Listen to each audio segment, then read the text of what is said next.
Start with a center line. If you're the kind of person that likes planning, you're going to like drawing a face this way. Now make it a cross. Draw 3 equally spaced lines above that cross, and 3 below. And 3 on the left, and 3 on the right.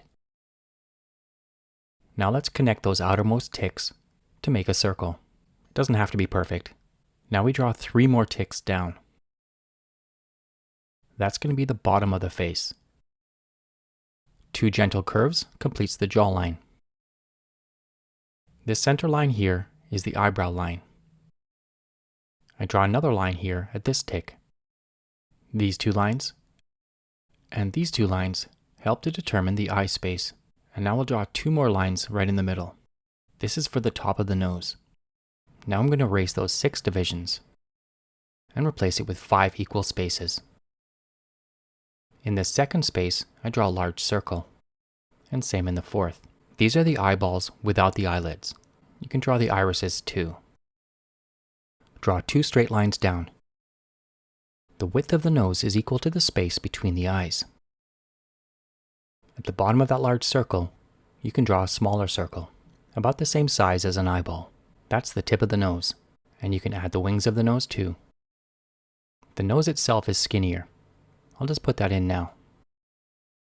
Draw the temple lines from the outside of the eye on each side.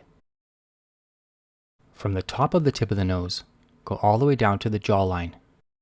This oval is the muzzle. This oval is the chin. It's about 1 space tall. Along this tick is the mouth. It's as wide as that muzzle, and roughly speaking, as wide as the center of the eyes. Draw a small oval half the distance between the nose and the mouth line, and another small oval for the top lip.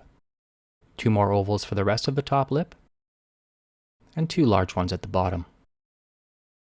I'll just outline the lips here so you get a better idea. To get an indication of how the face turns, start at the bottom of the chin and make an inward curving line to the eye line. The hairline goes across the top and typically intersects that line there. The head is typically too round at this point, so draw a straight line down from that temple line. The ears go from the top of the eyes to the bottom of the nose. Place the eyebrows on that eyebrow line and draw in the eyelids. I'll just make some of these final lines darker so you get a better indication. For more art tips and tutorials like this, please like the video, leave me a comment, and share the video.